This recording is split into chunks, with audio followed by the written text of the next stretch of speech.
Creating a social media policy for LA Distributor employees.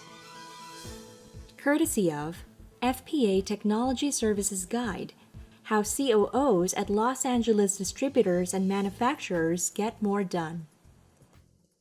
Still thinking about your last company policy on dress code or expenses? Get ready for a change of perspective when it comes to a social media policy for employees. With the blurring of the line between professional and personal use, social networking doesn't fit neatly into one box like other issues. Conventional approaches of do this or don't do that may be out of place. The sizable potential of social media to create benefits or wreak havoc for a manufacturer or distributor means having a policy is critical. Details will differ according to distributors, but the following points will help you get started. Start with the big picture. The first question to be asked is, what do we want to say or to be said about our company? The answer will be guided by your company mission statement. If you don't have a mission statement, now is an excellent time to create one. This in turn will help lay out guidelines for social media usage, roles, and responsibilities. Policy definition can also benefit from the participation of employees to make it workable and relevant.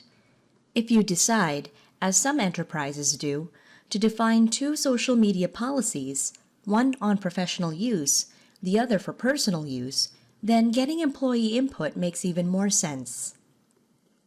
Only the info you'd be happy to see replicated. To be safe, the only level of information appropriate to post on public social media is information already destined for public consumption. Examples are public web page content, sales and marketing brochures, and press releases. Counterexamples are information in categories such as internal use only, confidential, or secret. This means exercising care when using social media in business communications with resellers, for instance.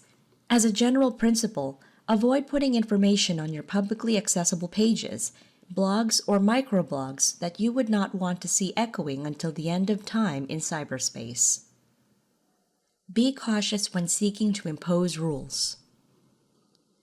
On their own social networks, employees may be within their rights to discuss job conditions with their colleagues.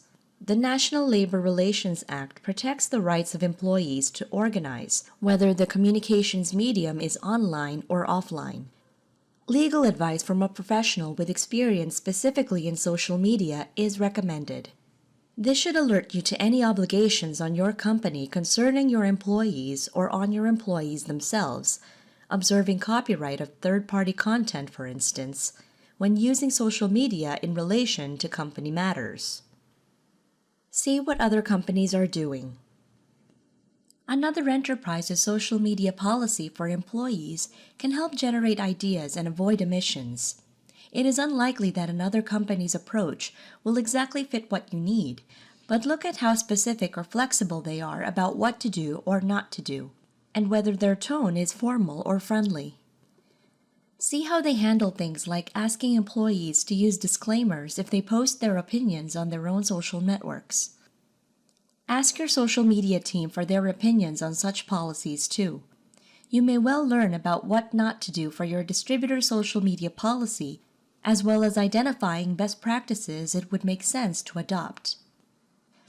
How has your distribution activity shaped your specific social media policy for employees?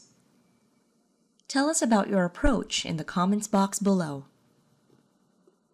And to follow through on the tips introduced in this short article, be sure to download your free guide, How COOs in Los Angeles Distributors and Manufacturers Get More Done, a guide to productivity, data, staffing, delegation, and making it home for dinner most nights. You can download a copy of this guide while it's still available at techguideforladistributors.com. Thanks so much for stopping by and tuning in today to learn all about creating a social media policy for LA Distributor employees.